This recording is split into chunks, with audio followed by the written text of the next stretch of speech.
Benvenuti al Giro del Mondo in 80 giorni, a cura di Radio Nostra, ogni martedì sera in diretta streaming dalle ore 21. Allacciatevi le cinture. Si parte. Buon ascolto.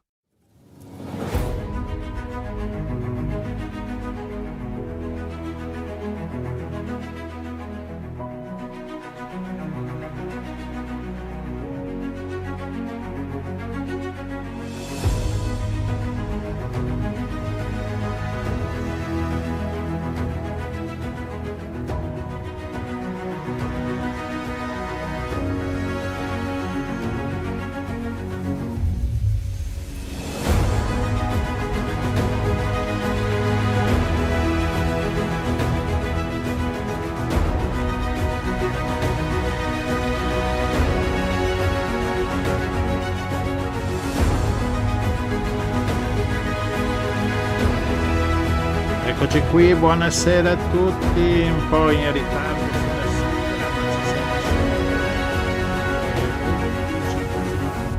assolutamente sul microfono, eccolo qua. Buonasera Eccolo qua. Gianluigi e buonasera a tutte le persone che ci ascoltano in diretta e che ci ascolteranno in podcast. Bene, allora siamo di corsa, andiamo col primo brano che, eccolo qua, Traino Cesar di Francesco Chebat, che poi sarà come sempre alla fine il nostro ospite, gradito ospite per quanto riguarda la musica.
Rio Cevatta, Radio Nostra, eccoci qua aperto. Andiamo col primo ospite, non ci muoviamo tanto con la nostra mongolfiera oggi qui dal litorale perché siamo al comune di fronte, già lo vediamo dall'altezza, dal nostro cestello che abbiamo Rossella con noi, ospite. Abbiamo con noi il sindaco di Jesolo, Christopher De Zotti. Benvenuto a bordo, sindaco. Grazie per questo invito, mi fa molto piacere essere con voi e vi saluto. Buonasera sindaco. E l'abbiamo chiamato perché Jesolo, insomma, sempre così, è una città balneare di cui spesso, insomma, si sente parlare anche a livello nazionale e ha vinto anche dei premi per l'ambiente, no? Questo premio, Riconoscimento. un riconoscimento, ecco, grazie regista per la correzione, per avere Sì, aderito a questo progetto Plastic Free. esatto, noi è da 4 anni, quindi è il Mm. quarto anno consecutivo, che aderiamo appunto alla rete dei comuni plastic free e abbiamo provato a metterci in gioco chiedendo di essere classificati. Esiste proprio una griglia di valutazione, quindi i criteri che cambiano di anno in anno e sono sempre più stringenti e chiedono sempre un maggiore impegno.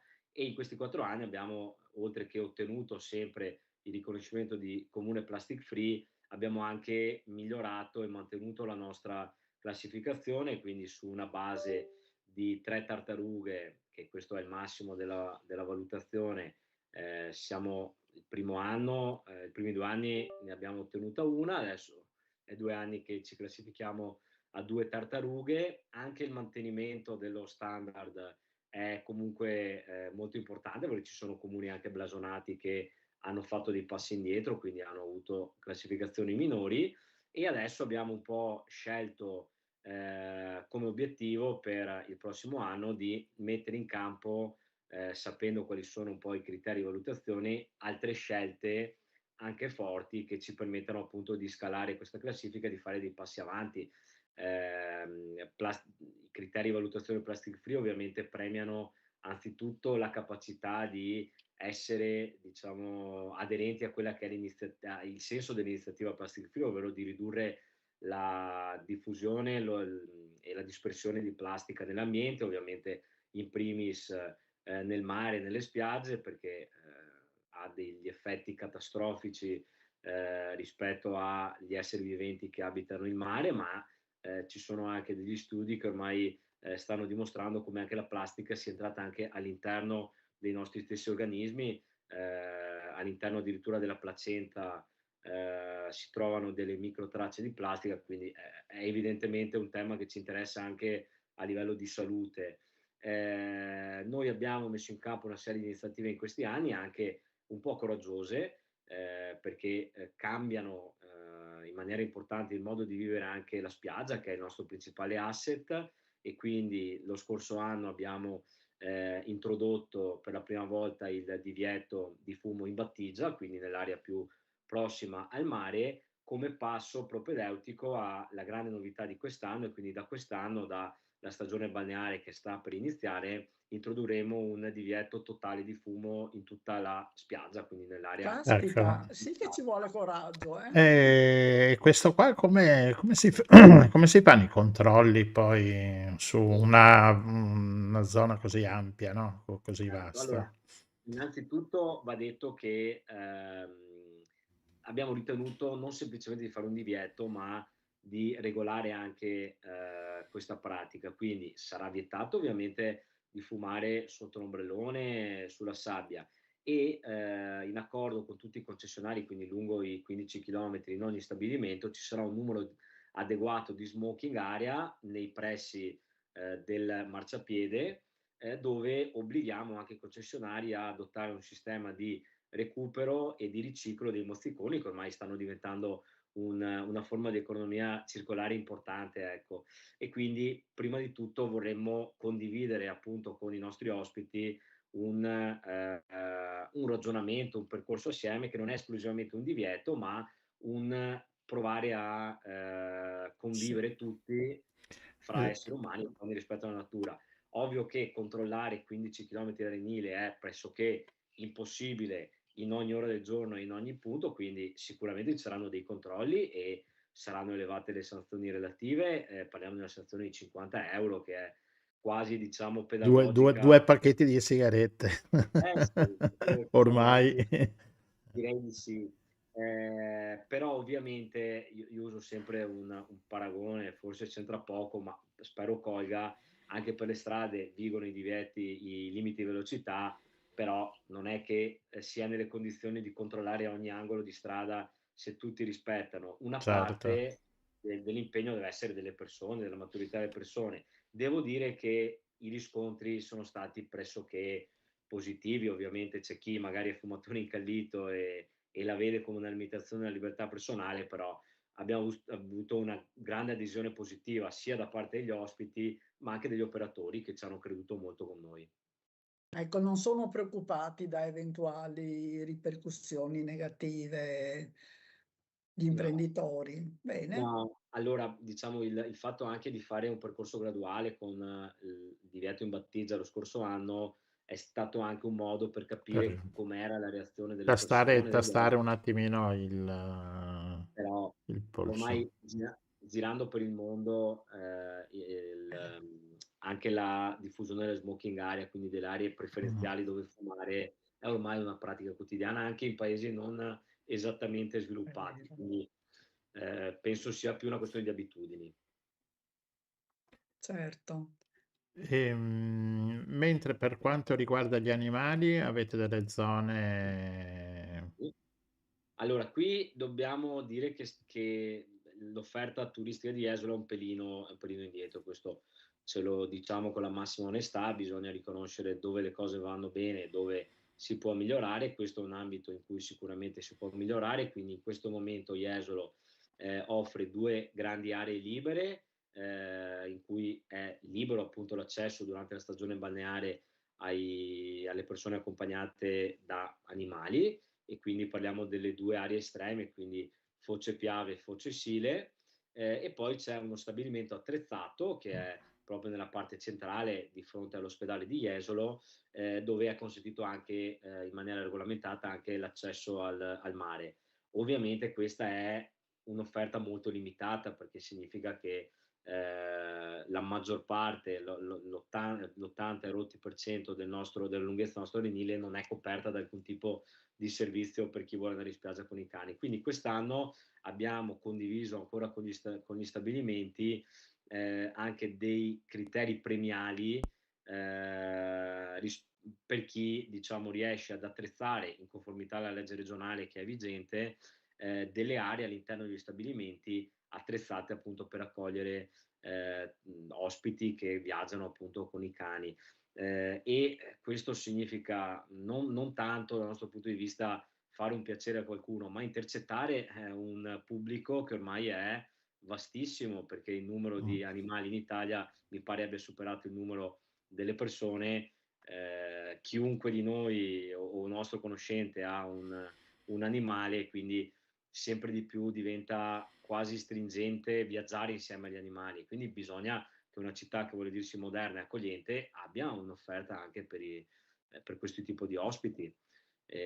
Anche qui è un problema un po' di abitudine, di convivenza. Spesso sono gli stessi operatori che temono diciamo, la convivenza fra l'ospite che non ha Mh. l'animale al seguito e chi ce l'ha. Però credo sia semplicemente una questione di organizzazione, quindi si possono creare tranquillamente le aree filtro fra gli ombrelloni per non pet e quelli pet, e quindi basta metterci un po' di fantasia e di sforzo e credo che le soluzioni si trovino.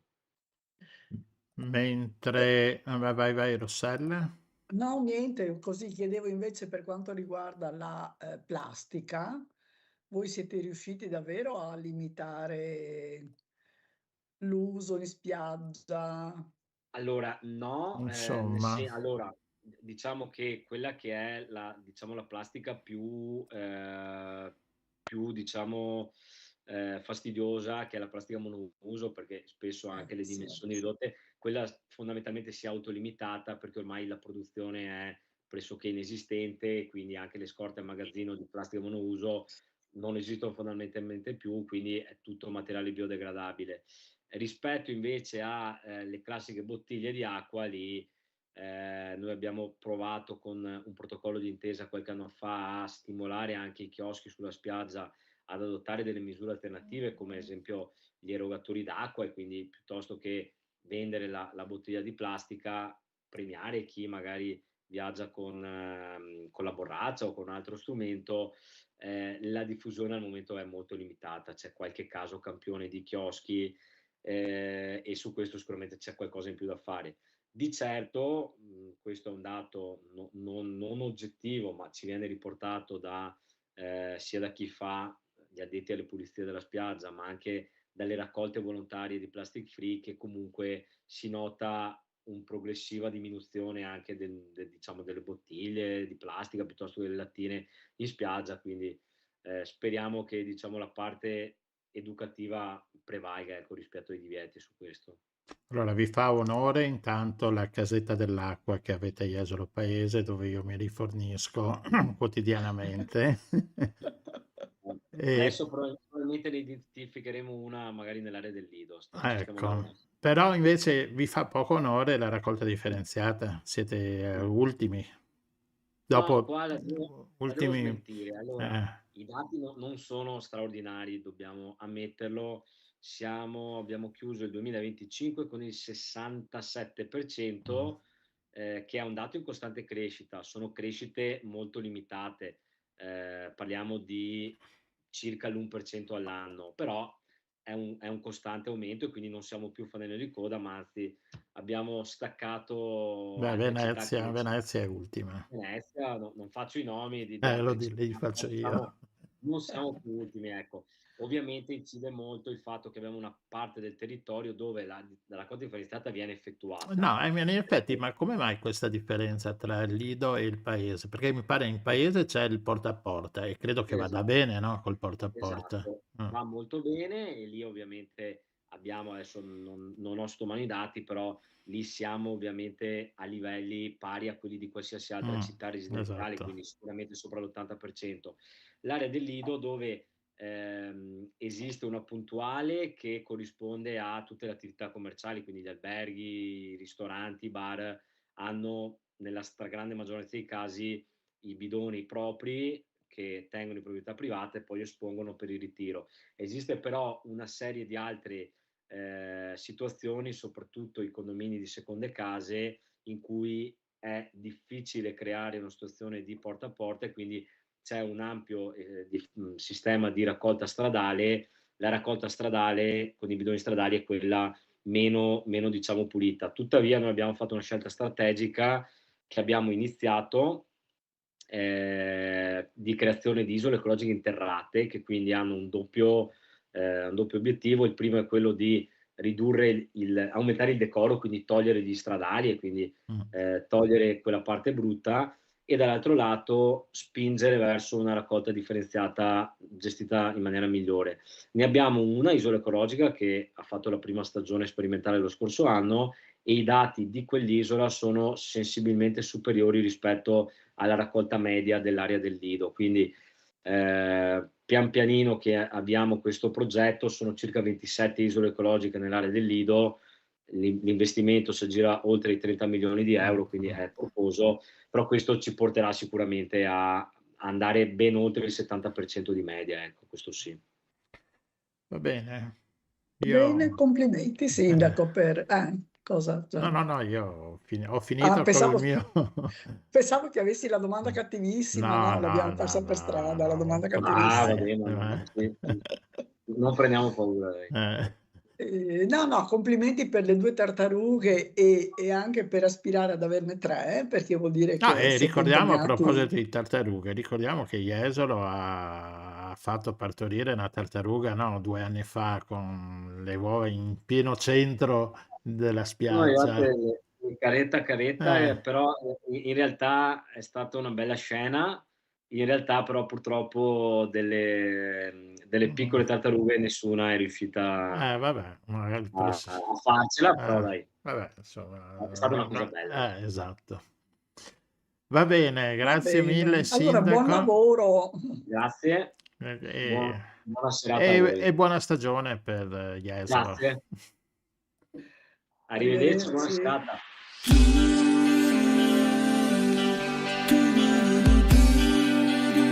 Microfono.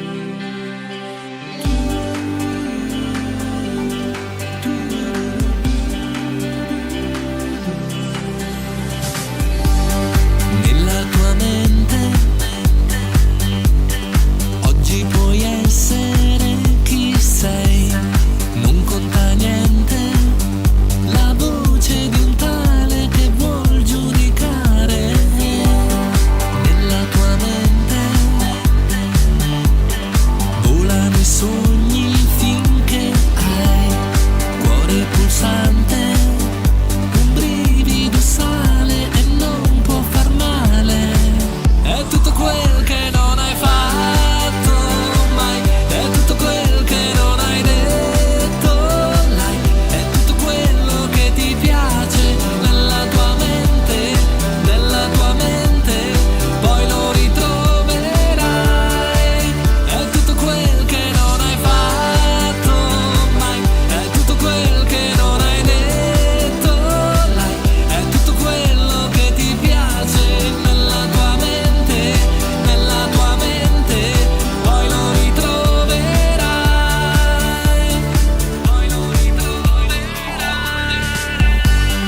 Nella tua mente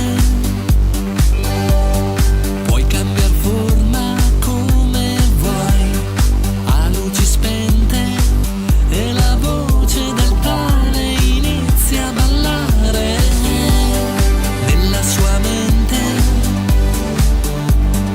ognuno viaggia come può, non c'è costante, un brivido sale e non può far male.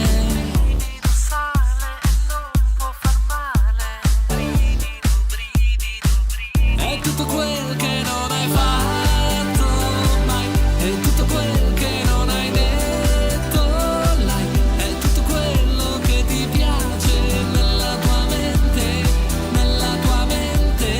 poi lo ritroverai. È tutto quel che non hai fatto mai, è tutto quel che non hai detto mai, è tutto quello che ti piace nella tua mente, poi lo ritroverai.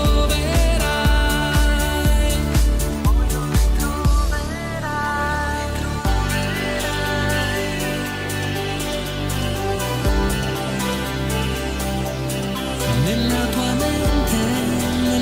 mente lo ritroverai.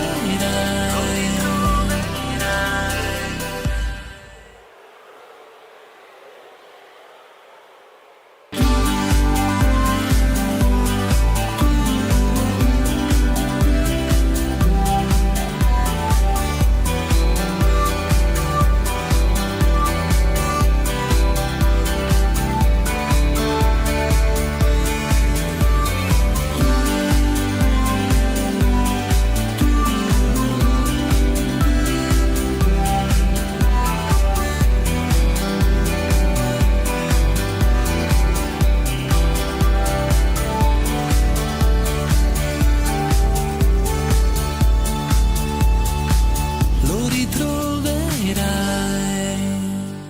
Bene, nella tua mente Andrea Rana l'abbiamo riproposto, l'abbiamo avuto un paio di programmi fa Andrea, se volete potete andarvelo a risentire. E adesso con la nostra mongolfiera da Jesolo prendiamo la A4, passiamo il lago di Garda, andiamo a Milano. A Milano e facciamo salire a bordo della nostra mongolfiera la giornalista Jessica Chia. Benvenuta a bordo, Jessica.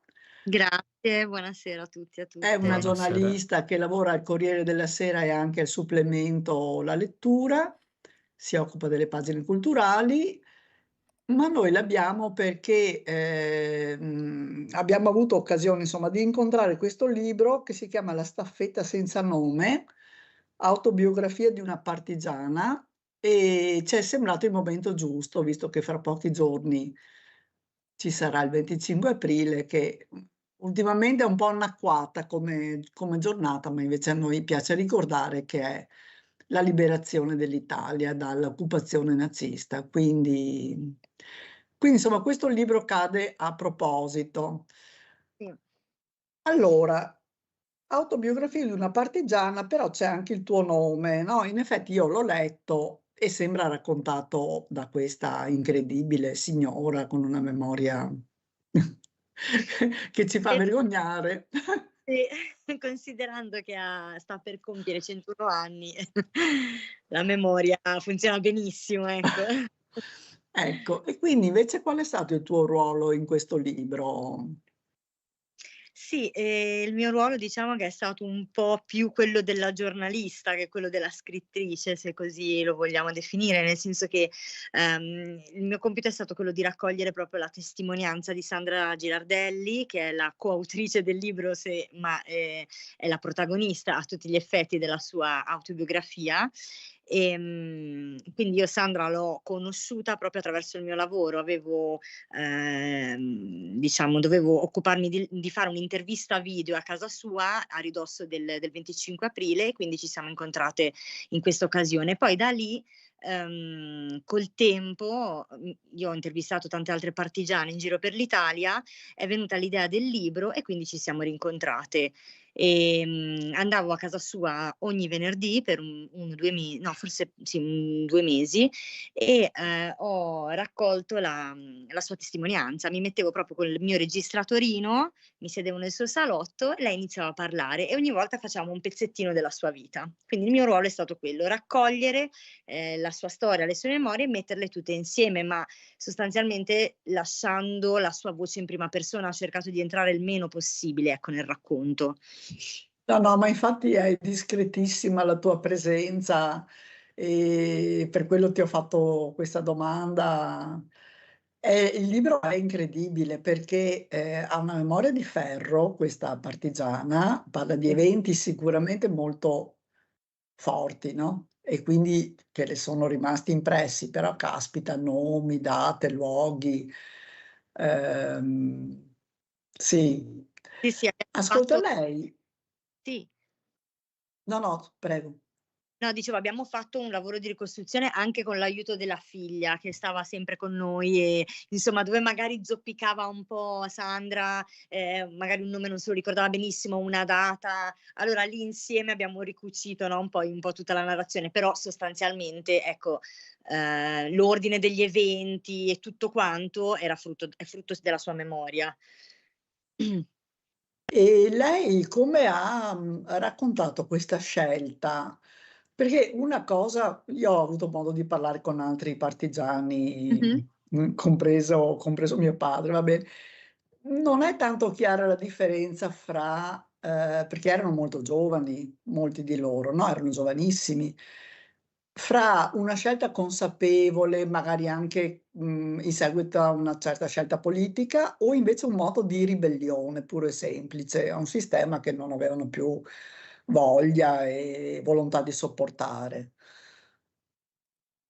Allora, diciamo secondo me Sandra, ehm, la sua scelta non è stata totalmente istintiva, nel senso che comunque lei venendo da una famiglia antifascista ha ragionato su quello che ha fatto, ecco, non è stata una forma di ribellione alla famiglia, sicuramente al sistema in cui viveva e in particolare lei appunto è cresciuta con questo padre che ha sempre raccontato, di averla cresciuta con questo ideale di una libertà che lei non aveva mai vissuto, non aveva mai toccato con mano, no, quindi più che, un ideale politico, mettiamola così, lei comunque aveva 18 anni quando si è offerta di aiutare questo gruppo di ragazzi che ha incontrato sotto casa sua, è stato proprio un ideale, non vorrei dire astratto, perché non c'era veramente niente di astratto, però qualcosa che lei veramente non aveva mai toccato con mano, no, e quindi in questo senso, la figura del padre, i racconti del padre, il fatto che lui non avesse mai preso la tessera del fascio, che questa famiglia sia sempre stata fuori da quel sistema, l'ha formata naturalmente, ecco, in questo senso. Sì.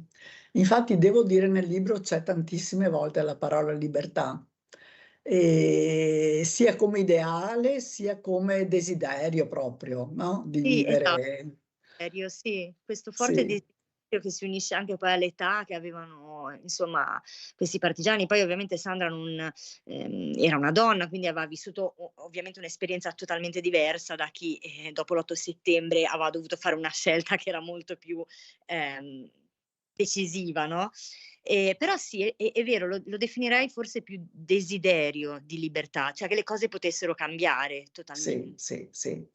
Ehm Allora, poi ci sono anche tante lei racconta un sacco di fatti, alcuni anche tragici, però una cosa che ho visto è che è vero che è passato molto tempo, quindi forse c'è anche una certa distanza, ma sembra che lei abbia sempre vissute queste anche questi momenti tragici, la vita che delle volte insomma era in pericolo, andava di notte da sola, così, però con una certa non lo so se era incoscienza, ottimismo, volontà di comunque di farcela.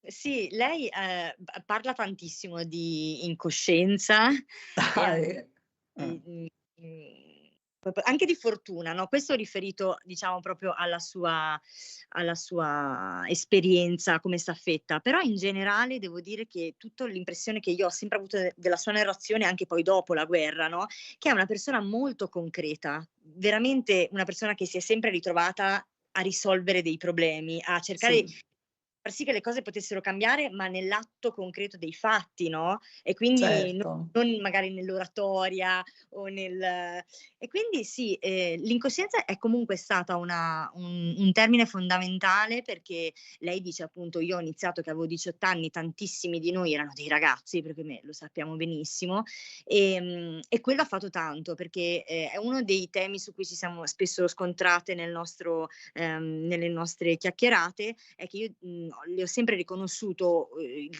un coraggio diciamo nel fare ciò che ha fatto e che lei non vuole invece mai, che le si in qualche modo, venga chiamato in questa maniera, perché appunto lei dice, a quell'età lì, non ti rendi nemmeno conto veramente, no, di quello del pericolo a cui ti stai esponendo. Quindi non le piace chiamarlo coraggio, ma sicuramente sia incoscienza, ma anche la necessità del fare, la necessità di aiutare, no, Sì. della necessità di Allora attivamente. questo, se posso dire, mi sembra molto femminile come approccio, no, cioè i Risolvere problemi i pro si risolvono facendo delle cose, ecco. E lei racconta anche di cose molto semplici, però fondamentali in quel momento, no, sì, sì. come ricavare le bende dalle accorciando le lenzuola, perché poi non è che avessero 3000 lenzuola, no, quindi Eh no, accorciando le lenzuola di casa o andando in tutte le farmacie a cercare quello che serviva,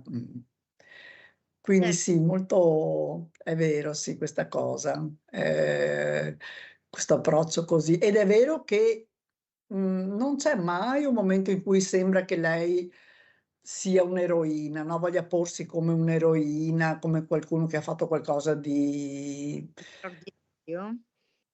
e Sì, infatti sì. è vero che parla spesso di fortuna, sia nel caso di se stessa, quando magari la portano in caserma e dice: per fortuna poi è successa la tal cosa", ma e ne parla spesso però di fortuna, anche a proposito degli altri, no? Abbastanza cioè a me ha sempre colpito particolarmente questo modo, forse anche proprio per, diciamo nascere durante una guerra, no, ti porta evidentemente, perché noi non lo possiamo sapere, anche a prendere in quel modo lì la vita, no, appunto. Sono stata mi potevano, che ne so, beccare, mi potevano perquisire, poteva andarmi male, ma non mi è successo, è andato tutto bene, quindi anche la fortuna mi ha aiutato. No, con questa quasi leggerezza. Sì, sì, sì, è È vero. rivista Sì, oggi è una cosa assurda, no, perché sembra di vedere appunto un film al cinema e vedi delle riguardando indietro, vedi le dinamiche di queste storie, pazzesche che hanno vissuto queste persone e appunto parlare di fortuna sembra quasi sminuire, no, quello che è successo. Però assolutamente Sandra non si è mai raccontata come un'eroina, anzi appunto come dicevi tu, tutto quello che ha fatto, è stato proprio il farsi venire delle idee, no, noi scherzavamo durante le nostre chiacchierate, dicevamo: "Hai" come si dice oggi quando hai sai risolvere il problem solving, no, e lei appunto, le chiedeva al comandante, magari le chiedeva: "Abbiamo bisogno di bende per i soldati feriti, abbiamo bisogno di calze per andare in montagna." Non c'era niente, non c'era materiale di prima necessità, non c'erano medicine e quindi il suo compito era veramente di farsi venire delle idee e di dire: "Okay, adesso ci mettiamo lì e le costruiamo." E quindi appunto tutti questi elementi, la "fortuna" tra virgolette, la concretezza o appunto il non avere coraggio, poi mi hanno anche ecco, cioè una delle diciamo, dei messaggi fondamentali che la sua storia mi ha insegnato è che la resistenza è stato veramente qualcosa di, concreto e che bisognava fare materialmente, no, perché lei proprio mi ha fatto capire come sarebbe stato fondamentale, avere dei calzini fatti con la lana dei cuscini o non averceli, perché, avrebbe cambiato totalmente, no, certo. l'esito di una missione o l'esito di insomma, di quello che poi andava portato alla fine sì, di una missione appunto, mi sto ripetendo però. No, no, no, no, no, perché si sente la passione che hai rispetto a questa donna pazzesca e anche rispetto alla resistenza insomma, no, che, povero paese nostro. Ascolta, a proposito di Sì, donne, insomma è stata una cosa un momento anche per loro di grande cambiamento anche a livello personale, no, perché le donne stavano in casa e non uscivano da sole, non uscivano da sole coi ragazzi, non uscivano da sole di notte. Quindi invece le donne che hanno partecipato alla Resistenza improvvisamente hanno cominciato a fare tutte queste cose.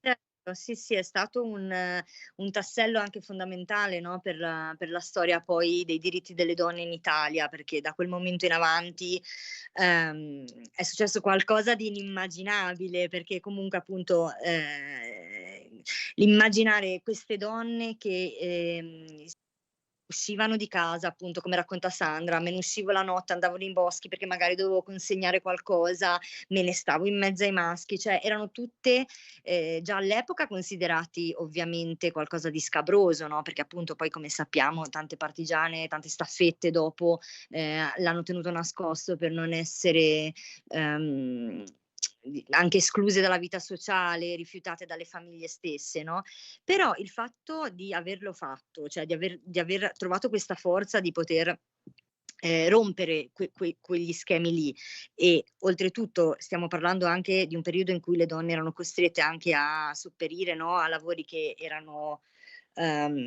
tipicamente maschili, quindi tutto questo ha fatto sì che nel momento in cui è finita la guerra non si poteva più tornare indietro, cioè erano state finalmente in qualche modo ci eravamo allineati, no, a tutti potevamo fare anche noi le stesse cose che facevano gli uomini.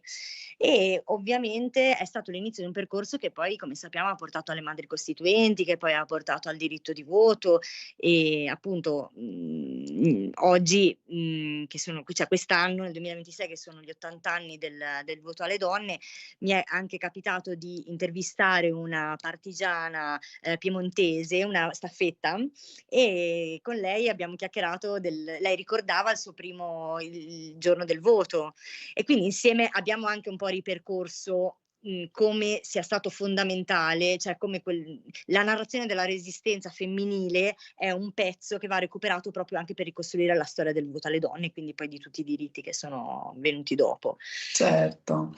E a me è piaciuto, insomma vabbè il libro è molto appassionante e anche dolce e ripeto, nonostante abbia vissuto delle vicende molto tragiche, perché comunque ci sono stati gli eccidi, ci sono stati le spie, ci sono state però sembra che vabbè fosse normale, in quel momento lì era così, bisognava An prendere ecco, sì. Sì, sì, è vero. Ehm, Però ecco, ho trovato questo passaggio in cui lei cita Piero Calamandrei, no, che Sì, dice: "Se volete, andare in pellegrinaggio nel luogo dove è nata la nostra Costituzione, andate nelle montagne dove caddero i partigiani, nelle carceri dove furono imprigionati, nei campi dove furono impiccati, dovunque è morto un italiano per riscattare la libertà e la dignità della nazione, andate lì, o giovani, col pensiero perché lì è nata la nostra Costituzione." Mi ha un po' commosso questo passaggio che lei cita insomma, no? sì, lei lo cita spesso anche in riferimento alle scuole, perché lei ancora tutt'oggi va, insomma, a parlare coi ragazzi, le piace tantissimo, confrontarsi con le generazioni più giovani. Ed effettivamente ha fatto di questo famosissimo discorso di Calamandrei un po' anche il suo messaggio, perché appunto, lei ci tiene particolarmente a spiegare ai ragazzi da dove veniamo, no, che cos'è questa Costituzione e perché è importante votare. Perché dice: "Nel momento in cui capisci che cosa ci sta veramente dietro i diritti che noi abbiamo oggi, capisci che dietro a quei diritti ci stanno dei ragazzi della stessa vostra età che sono morti, e sono morti per poter recuperare quella libertà che Sandra tanto, diciamo, desiderava o sognava." Quindi sì, è molto commovente questo passaggio ed è molto commovente, come lei voglia, riportare nelle scuole qualcosa di, diciamo, semplice perché ce l'abbiamo scritto sui libri di scuola, ma che in qualche modo comunque stiamo rischiando di perdere, ecco, perché nel momento in cui, abbiamo avuto negli ultimi anni, diciamo, delle percentuali di persone che andavano a votare talmente basse che, insomma, in qualche modo, poi per fortuna con l'ultimo referendum un po' ci siamo ripresi, però veramente Guarda Jessica, è come se tu mi stessi leggendo nel pensiero, perché io mi ero appunto preparata già questa pagina in cui sì, lei dice: "Dico una cosa che probabilmente negheranno in tanti, sento un'aria di fascismo che mi fa accapponare la pelle. Non è una forma diretta, cercano di mascherarla, però io la sento, anche perché il fascismo non mi è stato raccontato. Le cose che ho vissuto non si possono dimenticare." Cioè lei non l'ha studiato sui libri, il fascismo l'ha vissuto. esa esatto. E quindi sì, ovviamente ha sempre detto: io non sto parlando di quel fascismo, no, non sta tornando quella cosa lì, però c'è qualcosa che mi sta preoccupando, mi sta in qualche modo turbando il sonno la notte." E credetemi che me lo dicono praticamente tutte le donne che sto intervistando, hanno questa inquietudine, no, quando io chiedo magari cosa ne pensate di, insomma, i discorsi che si stanno tornando a fare in politica, e tutte mi hanno risposto allo stesso modo. C'è qualcosa di fondo che se non continuiamo a tutelare quelli che sono i nostri diritti, rischiamo, no, una deriva che può in qualche modo poi assomigliare a quello che hanno vissuto loro. Poi la storia non si può replicare ovviamente alla stessa maniera, ma, sì, questo è un po' la riflessione. Però sì, sì, e un'ultima cosa, lei dice: "La resistenza è stata una solidarietà che ora manca", Sì, no, è insomma sì, mi è sembrata una frase molto bella e anche, devo dire, mi ha impressionato anche la lucidità con la quale legge il presente, insomma, questa signora centenaria. sì, e sa esattamente non ama particolarmente la TV, sa esattamente i programmi che non vuole guardare,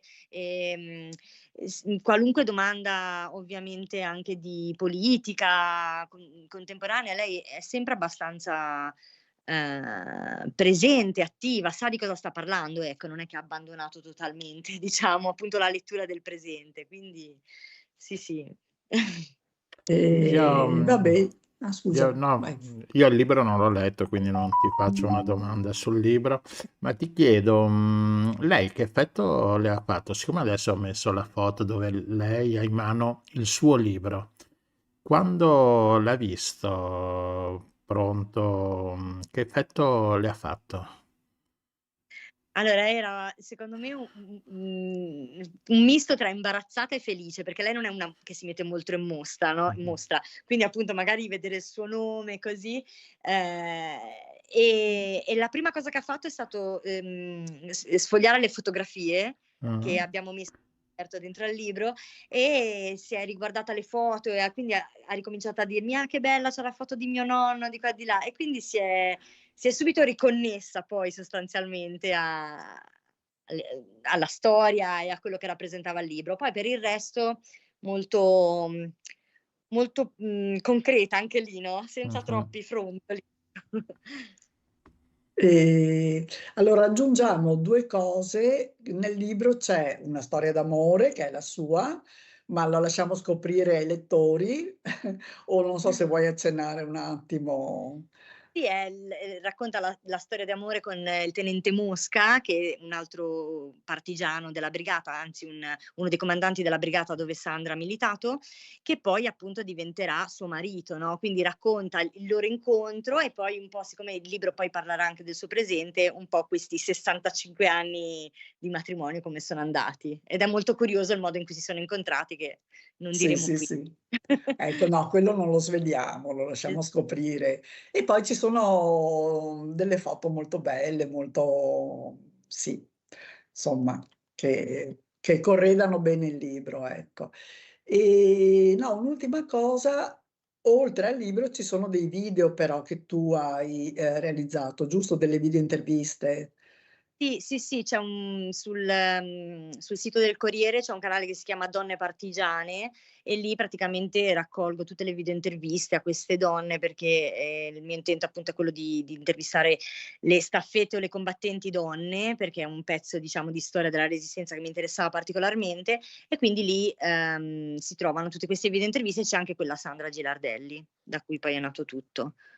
Quindi dopo cioè prima hai fatto queste video interviste, poi hai deciso di approfondire La sua storia, non con sì, sì, poi le video interviste le sto continuando a fare. Adesso per il 25 aprile ne usciranno 2 nuove, finché insomma ci sono ancora superstiti, stiamo andando caspita, a eh farle. sì, Mh.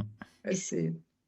Bene, complimenti perché è un lavoro prezioso veramente, e è una memoria che va coltivata e dovremmo essere veramente grati a queste persone, perché adesso, ripeto, il libro non è mai tragico, non è mai non cogli mai dei momenti bui, no, in cui, magari poteva uno perdere la speranza, perché comunque, mi è rimasto impresso l'espressione di una madre che va a recuperare il corpo di un figlio e dice: "La testa mi sembrava un sacchetto di noci".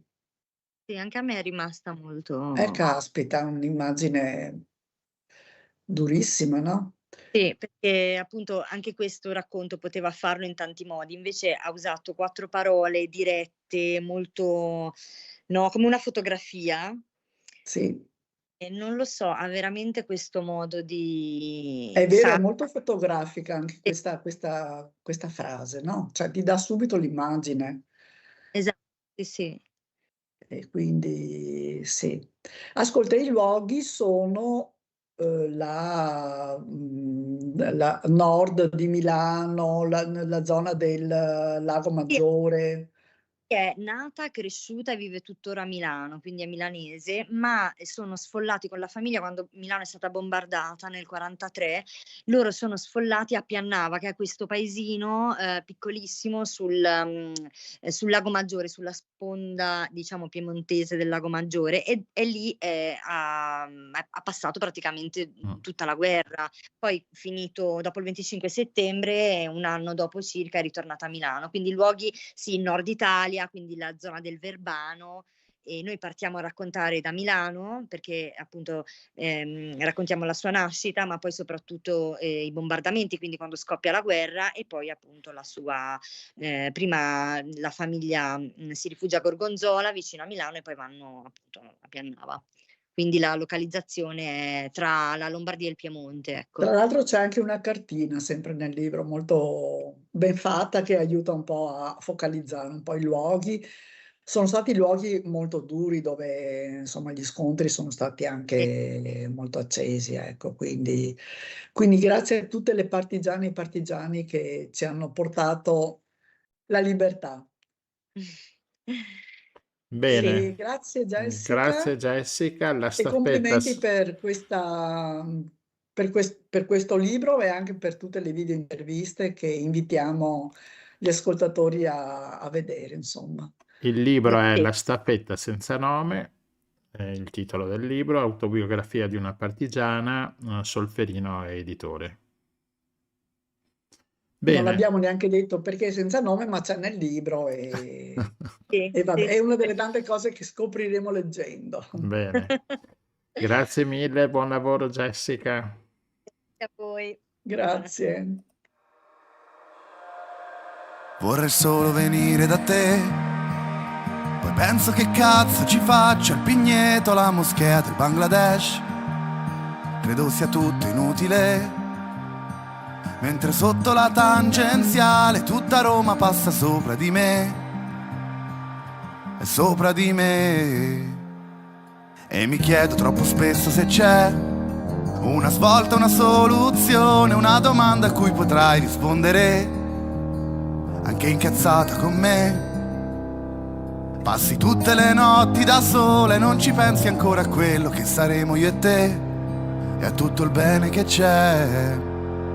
Anche se scappo lontano da te, vicino Como oppure in Portogallo, forse in Messico c'è un filo che mi lega a te, che è frutto solo del nostro amore. Prima o poi dovrai capirlo da te o fare finta che i miei pensieri sono più di 1000, sono come le antenne, le parabole sopra i tetti di 100 celle, come l'inchiostro sulla mia pelle, o quelle idee che si diramano fino alle stelle. La mia testa, troppo pesante, vorrei solo che venissi da me a parlare di che cazzo è successo e come mai hai covato tutta questa rabbia per me. Vorrei sentirlo da te, mentre pranzo una tavola calda e scrivo un disco che sicuro avrà a che fare con te e avrà a che fare con me.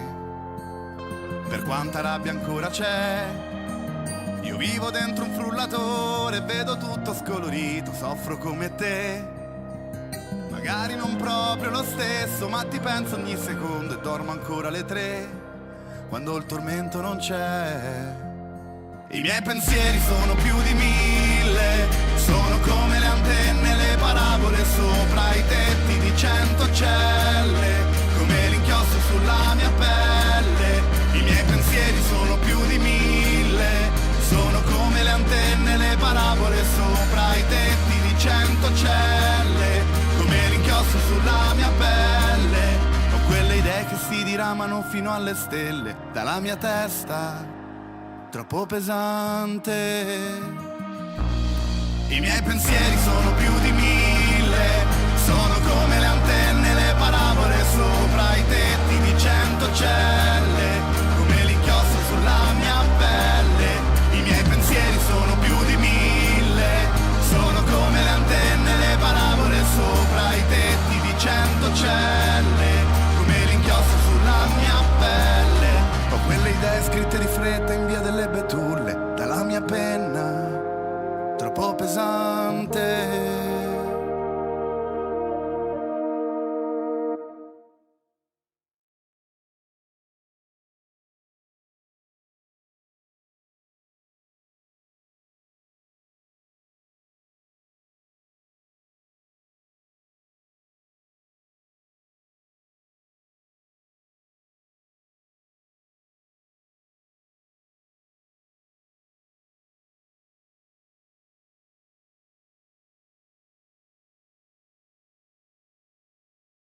Bene, eccoci qui con la nostra mongolfiera, restiamo qua in zona, siamo a Venezia e chi abbiamo nel nostro cestello? Siamo molto contenti di avere con noi il dottor Sandro Zorzi, che fa parte della rete Sanitari per Gaza. Benvenuto a bordo, dottore. Grazie, un saluto da Venezia. Ecco, e abbiamo chiamato il dottor Zorzi perché, insomma, sappiamo benissimo il disastro che è in corso a Gaza ormai da 3 anni quasi, e i problemi sanitari giganteschi i sanitari per Gaza appunto, insomma, sono molto attivi nei limiti, perché sappiamo che ci sono tantissimi limiti per operare sia lì, ma anche qui, insomma, per vari motivi. Allora Sandro, vuoi prima di tutto presentarci un po' questa associazione? Sì, allora siamo una rete di operatori sanitari che è sorta spontaneamente a fine 2023 in risposta al genocidio perpetrato dall'esercito israeliano nei confronti sia dei sanitari che del popolo palestinese. Il nostro impegno sin da subito è stato quello di raccogliere e documentare col maggior rigore possibile l'evidenza dei fatti accaduti a Gaza, diffondendo immagini, report, testimonianze in particolare sugli attacchi mirati agli ospedali e al personale sanitario e sull'uso della tortura come strumento di guerra. Facciamo parte di una rete internazionale di operatori sanitari che condividono l'obiettivo di opporsi al genocidio e di sostenere incondizionalmente la libertà, l'autodeterminazione e la resistenza del popolo palestinese. Partecipiamo alle iniziative di altri gruppi, in particolare Digiuno per Gaza, per esempio, sia in Italia che in altri paesi a livello internazionale. Abbiamo partecipato anche direttamente alla Globod su Mood Fottiglia, anche con eventi recenti come quello di sabato 18 aprile a Venezia, mantenendo un contatto continuo per la consulenza sanitaria durante la navigazione. Diciamo che leggendo il manifesto proprio ci rifacciamo alla Dichiarazione Universale dei Diritti Umani del 1948, dove il sistema sanitario è uno strumento irrinunciabile e un presidio etico-politico fondamentale a difesa di questi tre principi. La sua distruzione mina le basi stesse della convivenza civile e dell'umanità nei suoi valori più alti. Tutti i nostri membri quindi condividono questi principi e si battono non solo per la pace a Gaza, ma anche per la solidarietà con la Palestina tutta, per la difesa del suo sistema sanitario e per il diritto alla salute di tutti i palestinesi. Da oltre 2 anni, e anche ora nonostante le recenti dichiarazioni di tregua e cessate il fuoco, Israele sta perpetrando un genocidio nei confronti del popolo palestinese attraverso omicidi di massa dei civili, limitazioni delle nascite e della crescita demografica, imposizioni di condizioni di vita insostenibili, come la distruzione delle strutture civili e sanitarie, nonché dei suoi valori identitari fondamentali come la distruzione di opere legate alla cultura, quindi alla storia della Palestina e di Gaza. Recentemente abbiamo anche qua a Venezia fatto un evento che ha avuto una buona partecipazione con l'esposizione del sudario creato da un'altra associazione, Carne per la Pace, con i nomi dei 18.000 bambini uccisi fino a luglio 2025. Questi 18.457 bambini ad oggi purtroppo sono aumentati a più di 21.000 e la situazione non accenna a migliorare. Quello che possiamo e stiamo facendo è proprio promuovere campagne, manifestazioni, atti non violenti per portare l'opinione pubblica ad un livello che scuota una politica assente che anche oggi, il 21 aprile, in Europa ha dimostrato la completa assenza di coerenza e responsabilità nei Ci confronti. ricordi un attimo cosa è successo oggi al Parlamento europeo?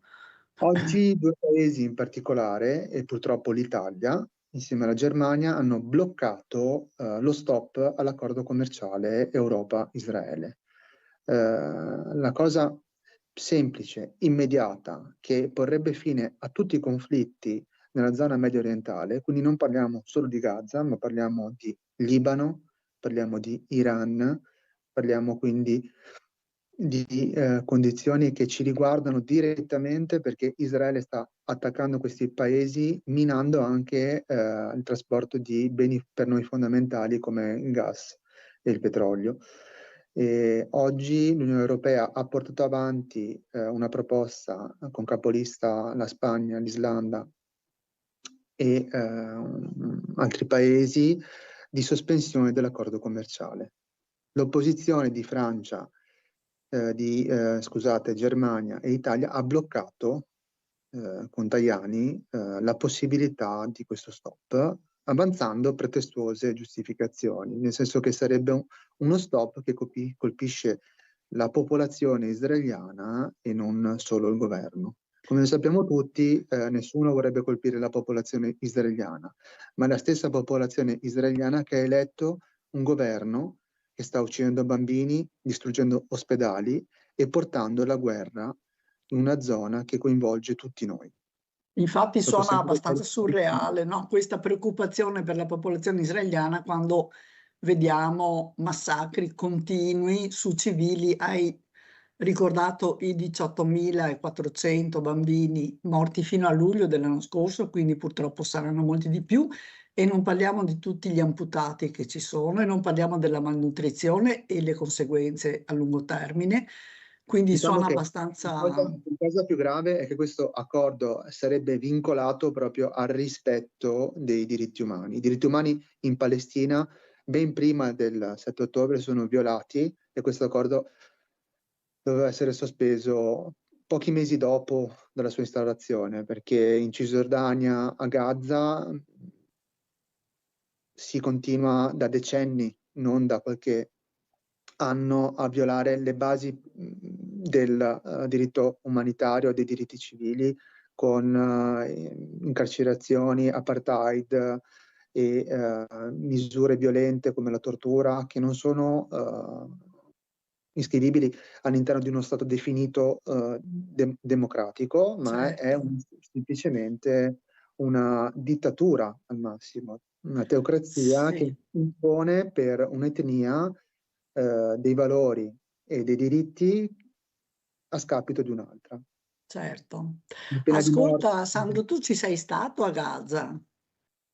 Io ho avuto l'occasione di partecipare a delle missioni come Medico Senza Frontiere nel 2019, quindi ho vissuto direttamente quello che allora già succedeva. Quindi quando andava tutto bene, diciamo, in teoria, no? Non andava bene niente, solo che noi non lo sapevamo e molto spesso non lo sappiamo nemmeno ora, perché l'informazione mainstream è vincolata al rispetto di accordi politici che non riguardano il benessere e soprattutto il rispetto dei diritti, ma semplicemente a degli accordi costruiti molto spesso su menzogne per profitto. Una delle campagne che portiamo avanti come Sanitari per Gaza riguarda anche proprio il boicottaggio, cioè quello che possiamo fare qui non è solamente manifestare e alzare il livello di coscienza civile, ma anche di decidere come consumatori di non comprare i prodotti che vengono da Israele, che non sono solamente gli avocado, ma anche i farmaci. In particolare noi ci concentriamo proprio su una campagna Teva, no grazie, perché Teva come azienda farmaceutica israeliana è responsabile anche di crimini contro la popolazione palestinese, vincolando il commercio di farmaci generici. Certo. Teva è un'azienda che è coinvolta, per capirci, il livello morale proprio di questa azienda, anche nella scandalosa strage degli oppioidi avvenuta negli Stati Uniti. Quindi parliamo di un mostro etico. Sì. Ascolta, no, dicevi quindi a Gaza nel 2019, no, te lo chiedo perché sembra che quell'attacco del 7 ottobre sia nato così dal nulla, no, una sera hanno mangiato pesante, la mattina si sono svegliati arrabbiati e hanno fatto l'attacco. Ma in realtà le condizioni a Gaza erano già prima del 7 ottobre molto pesanti, no? Beh, io mi ricordo i droni, questo ronzare continuo dei droni, sempre presenti. Mi ricordo i bombardamenti, perché purtroppo io, come Medico Senza Frontiere, ho lavorato in più zone di guerra, parliamo di Siria, parliamo di Africa, Haiti, Afghanistan. Quello che ho visto a Gaza nel 2019, che è niente rispetto a quello che sta succedendo e che è successo in questi ultimi anni, i bombardamenti c'erano, solo che l'opinione pubblica non ha memoria molto spesso, dimentica le cose e si ricorda solamente quando va, per esempio, a fare la benzina. Beh, sarebbe già qualcosa di questi tempi, no? Io spero che sia così e che, come è successo in Italia, dove l'accordo con Israele sul commercio delle armi è stato sospeso, succede anche l'11 maggio, perché la votazione che purtroppo ha portato a respingere la proposta di sospensione dell'accordo commerciale in Europa verrà ridiscussa l'11 maggio, perché la maggioranza dei paesi europei in realtà aveva votato a favore Certo. dello stop commerciale. Germania e Italia hanno bloccato la proposta avanzata dalla Spagna e da altri paesi. E tra l'altro, non so, la posizione dell'Italia è particolarmente incomprensibile, nel senso che la Germania, diciamo che il senso di colpa li perseguita ancora, no? Per cui magari, però l'Italia non, sì, per carità, non è che si sia comportata così in modo così limpido, però sicuramente rispetto all'olocausto, insomma, ha avuto un ruolo molto minore, diciamo, ecco, non Io è per... tenderei proprio a livello informativo di proprio separare quello che è successo agli ebrei durante l'Olocausto a quello che sono adesso gli israeliani dal 1948 in poi, però.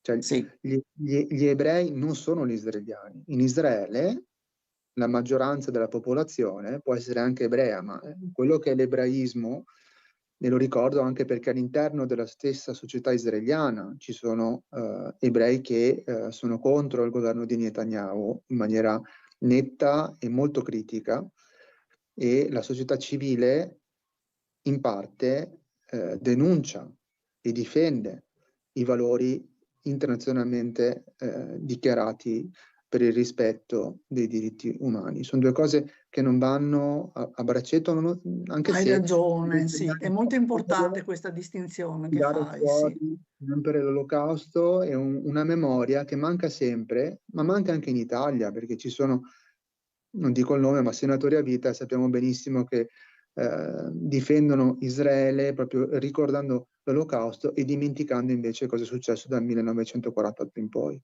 Chi conosce la Certo, storia della Palestina, quando sente Nakba, ricorda certo, appunto avvenimenti molto lontani nel tempo, ma molto certo. vicini all'Olocausto e molto simili all'Olocausto. Quello che Purtroppo, succede sì, adesso è semplicemente che le coscienze di tutta la popolazione mondiale devono unirsi per sconfiggere chi si ritiene superiore agli altri solamente per una speculazione che può essere non solo commerciale, ma proprio etnica, che conviene a chi, se non certo.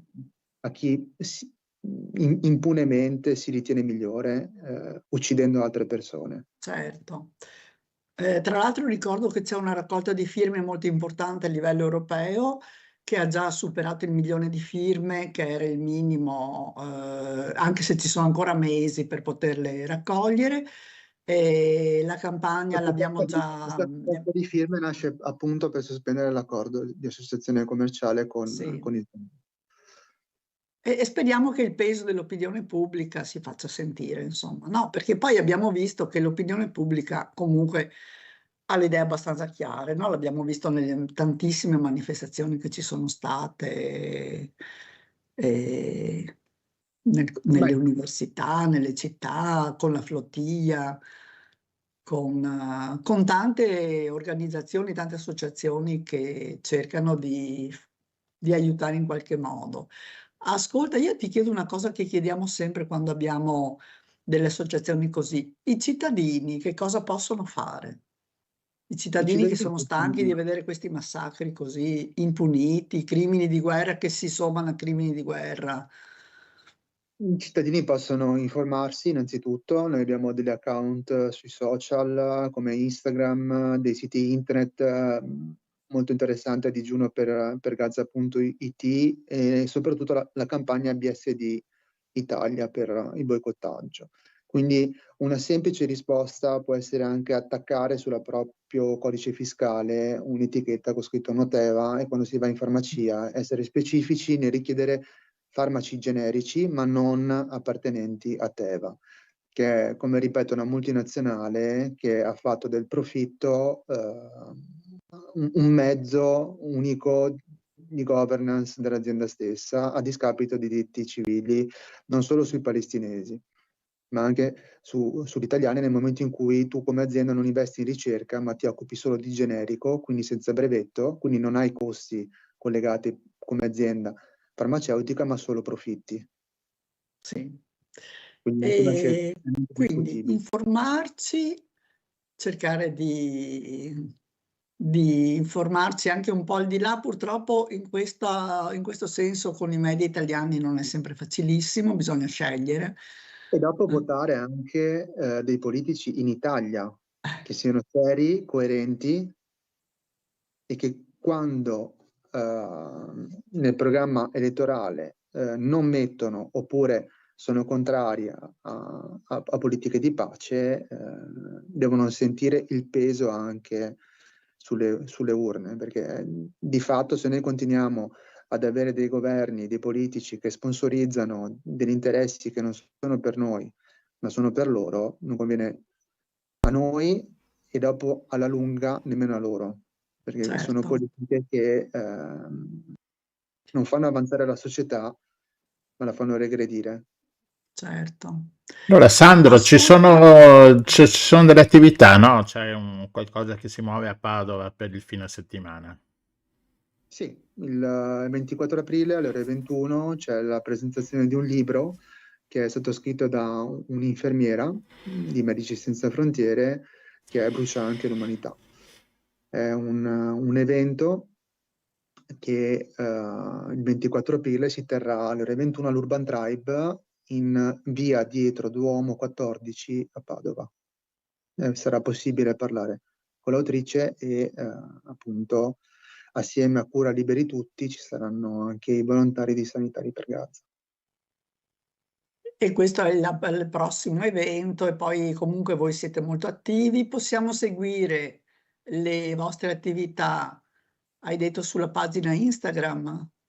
Sì, c'è una pagina Instagram che è Sanitari per Gaza, poi ci sono delle chat Telegram, WhatsApp, un sito internet che è www.digiunopergaza.it e ovviamente siamo tutti volontari, lo facciamo proprio per un dovere morale, una spinta etica che parte dal presupposto che la pace non deve essere una speranza ma una responsabilità.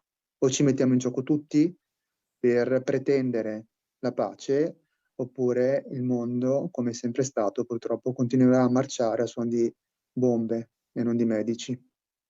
Certo. Grazie dottore. Va bene, grazie, esatto. Un appuntamento allora a Padova e seguiamo i consigli di Sandro quando andiamo in farmacia. E se c'è qualche evento particolare, noi siamo molto disponibili Vi faremo sapere. ad Il 29 ascoltarti. il 29 maggio a Treviso per il sudario. Ecco. Ah, ok. Benissimo. Quello mi hanno detto che è stato emozionantissimo, anche troppo emozionante, perché insomma, sì. Ce l'abbiamo un pochino anche noi sulla coscienza con i bambini, Purtroppo sì. Va bene, grazie mille. Grazie Buon per lavoro. quello che fai, grazie. Grazie.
Musica, eccoci qua, la musica è finita, gli amici se ne vanno, ma noi rimaniamo qua sulla nostra mongolfiera.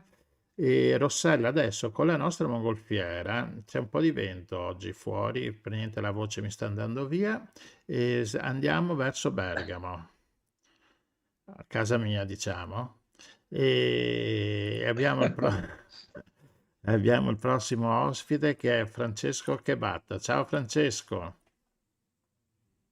Buonasera Gianluigi, buonasera Rossella, grazie, che bello essere con voi Benvenuto stasera. a bordo. Allora, come sempre, come di prassi, insomma, nel nostro programma, alla fine l'ospite è un musicista. Francesco Chebatta è un pianista jazz, e con un trio ha creato un nuovo prodotto, diciamo, l'ultimo suo lavoro. Raccontaci un attimino brevemente del lavoro, che dopo ritorniamo. Perché volevo capire un attimino. Allora, ha creato un tributo, un omaggio a Chico Corea, no? Esatto, sì, Cicorea è il mio mito per eccellenza, quello a cui io più di tutti i musicisti che ho ascoltato mi sono rapportato, ascoltato e mi sono appassionato e ho avuto anche il mio periodo di mania in cui ascoltavo quasi ossessivamente la sua musica da ragazzino e con pazienza, dopo che ho fatto un bel po' di gavetta nell'ambito della musica, sono riuscito finalmente a tirar fuori questo sogno nel cassetto e abbiamo realizzato questo album dedicato a Corea, in cui ci sono circa metà brani di Corea che spaziano nella sua carriera, soprattutto nei progetti elettrici, e poi ho aggiunto dei brani miei perché volevo celebrare in particolare Cicorea compositore. Ecco, allora Questo è torniamo un una super attimino, sintesi. torniamo un attimino indietro. Tu hai fatto gli studi di pianoforte classico al conservatorio? Sì, io mi sono diplomato al Ah, Conservatorio di Milano alla fine del secolo scorso, nel eh. 1999, con Hai il fatto gli maestro studi? Cantamessa che Mhm. fu, sì, e poi ho studiato composizione anche sempre al Conservatorio di Milano. Ecco, Poi mi sono avvicinato al jazz già, ecco, diciamo, esatto, questo da ragazzo. avvicinamento al jazz forse già ti piaceva Bela Bartok, secondo me, no? O no? Forse da Sì. ragazzino non ero ancora in Eh, grado di digerirlo, però sì, sicuramente Corea è stato uno dei primi ascolti che mi hanno avvicinato al jazz e mi hanno mm, permesso di appassionarmi a questo genere musicale. E la storia è che mio papà, anche lui è appassionato di musica e quando io ero molto piccolo avevo un negozio di strumenti musicali e dischi. Ha sempre avuto una discografia molto varia, ah, dal rock, il jazz, la classica e tutte cose direi anche col senno del poi molto interessanti. E ha portato a casa un bel giorno un disco di Cicorea, stiamo parlando dei primi anni 90. Da lì è cominciato il e mio da lì, percorso di ascolto e mm, parallelamente agli studi classici, poi ho cominciato a ascoltare la musica jazz, fare qualche corso qua e là con masterclass con Tracanna, poi ho seguito corsi del seminari del Berklee College varie volte, insomma, il percorso è piuttosto lungo perché insomma dagli anni 90 in avanti, a dire, sono parecchi anni. Comunque, eccoci qua. bene. E allora, insieme a Riccardo Fioravanti e Max Furian avete creato questo progetto. Che da Sì, quanto è tempo, nato all'inizio dell'anno esatto, scorso. quanto tempo ci avete lavorato? Ma la gestazione è stata circa 6 mesi, Mm, che è un periodo piuttosto lungo per un album di jazz, devo dire. Ma da una parte volevamo farlo con cura e siamo tutti e tre appassionati di Corea. Poi la differenza di generazioni e di età, io sono più giovane di tre, Max ha circa una decina d'anni più di me, Riccardo quasi 20. E abbiamo gusti anche diversi, ma Corea ci accomuna come ascolti. E forse il primo punto che abbiamo discusso e su cui ci siamo concentrati era la scelta dei brani, perché di fronte a un musicista del genere con una produzione così vasta che copre oltre 40 anni di carriera, la domanda che pezzi facciamo era Quale brani la cosa fare? più... Esatto, io diciamo per gusto mio personale tendo quasi in tutti i progetti in cui partecipo ad evitare i brani super sfruttati, quelli già super conosciuti. Mi piace portare alla conoscenza delle persone e condividere i brani che sono meno conosciuti ma che comunque mi piacciono, ecco, questi due elementi. E per diciamo allontanarsi dal confronto pianistico che diciamo artisticamente abbastanza inutile, ho puntato l'attenzione sulle composizioni e in particolare quelle che Corea ha realizzato con gruppi elettrici.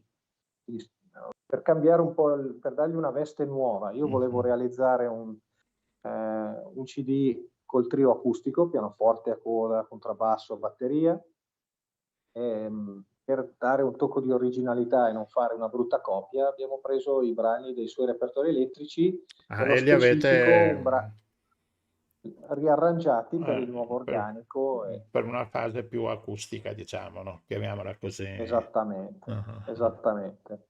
I brani che abbiamo preso spaziano dai primi anni 70 agli anni 90 della sua produzione, con vari gruppi elettrici.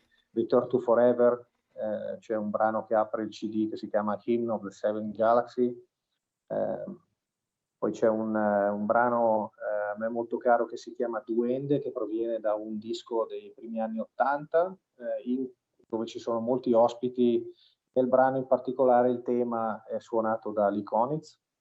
E poi abbiamo preso due brani dall'Electric Band, uno un brano che si chiama Silver Temple dall'Electric Band, il primo album, parlando della metà anni 80, e un altro brano ancora dall'Electric Band 2, che io fortunatamente ho visto anche dal vivo a Milano, credo fosse il 93 o il 94, erano in tour, e quella è diciamo una versione di Electric Band che è durata poco, ma diceva moltissimo per i Novak alla batteria in particolare. Abbiamo pescato appunto in vari periodi brani suoi.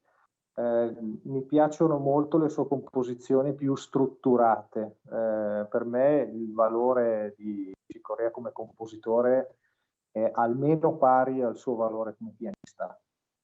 È stato molto prolifico, ha lasciato un sacco di lavoro, e la cosa che mi ha sempre affascinato e che ho capito studiando e diciamo continuando ad ascoltarlo, approfondendo lo studio del suo materiale, è che sì, proviene dal solco del jazz, quindi ha in comune l'utilizzo di certi strumenti, certe armonie, un certo linguaggio anche sul pianoforte, ma si sente fortissimo l'influenza di musica classica, Bartók, Scarlatti, Stravinsky, Rimsky-Korsakov, questi moderni, alcune cose diciamo musica classica proprio classicamente intesa, Mozart per esempio, Scarlatti, ma anche musica classica più vicina a noi, perché Stravinsky. ci sono esatto, le inserisce in maniera così disinibita e disinvolta, ma diciamo mente aperta ma consapevole,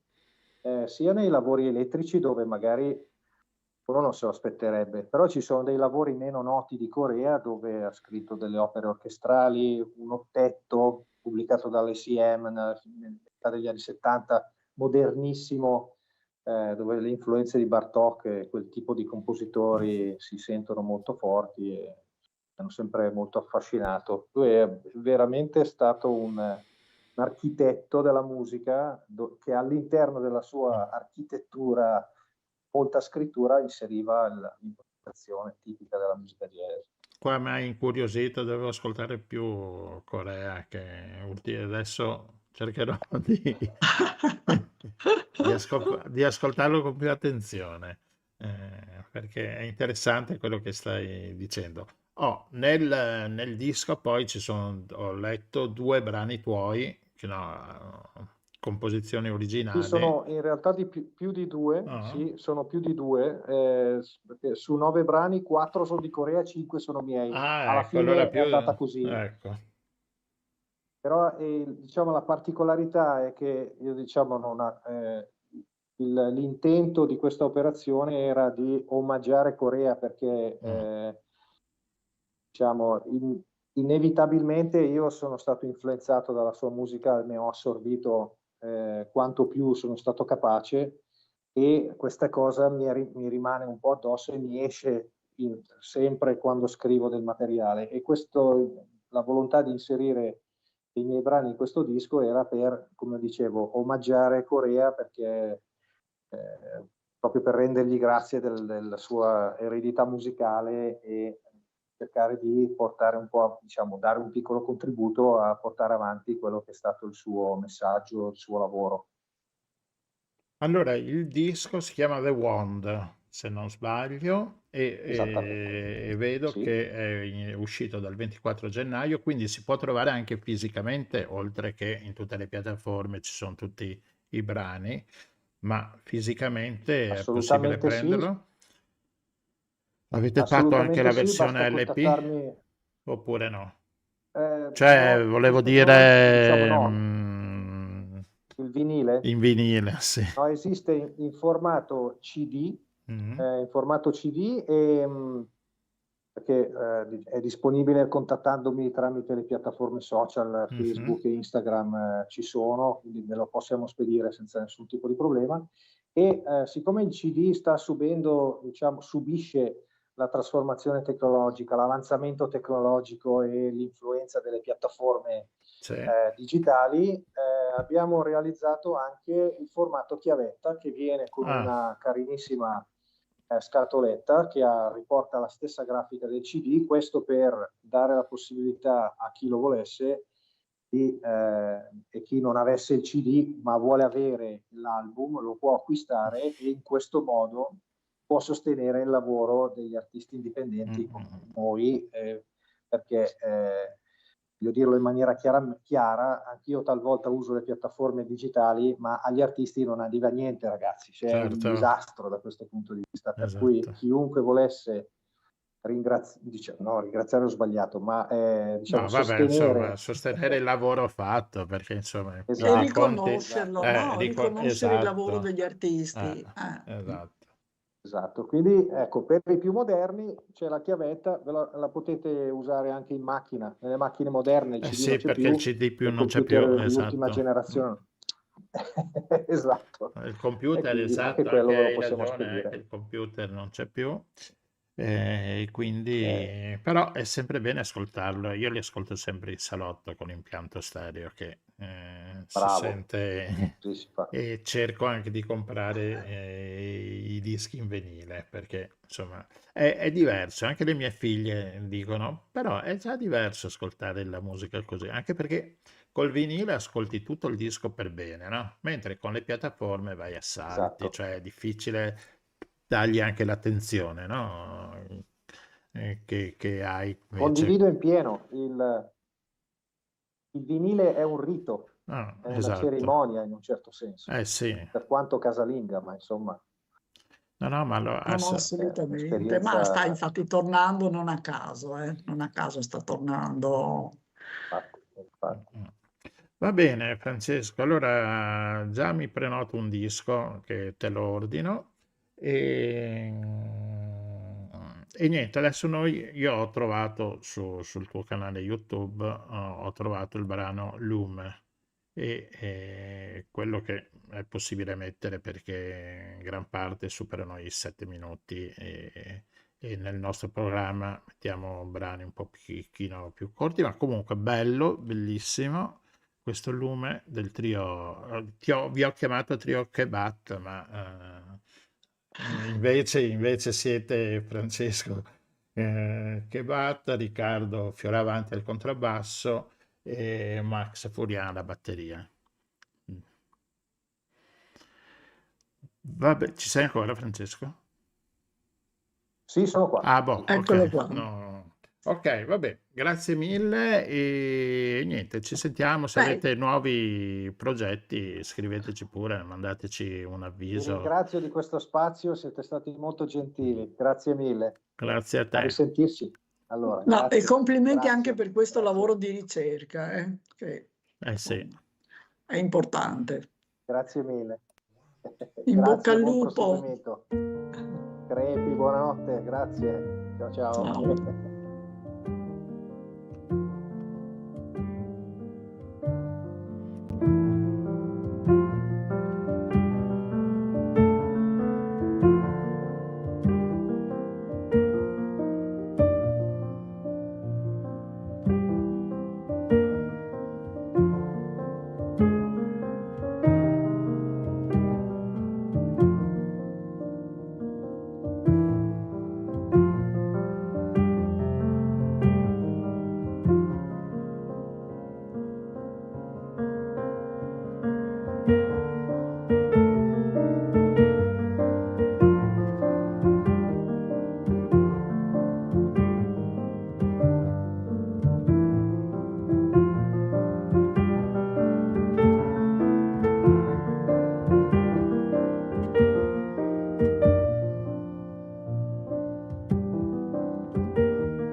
Bene, teniamo tutte le ultime note anche di Lume.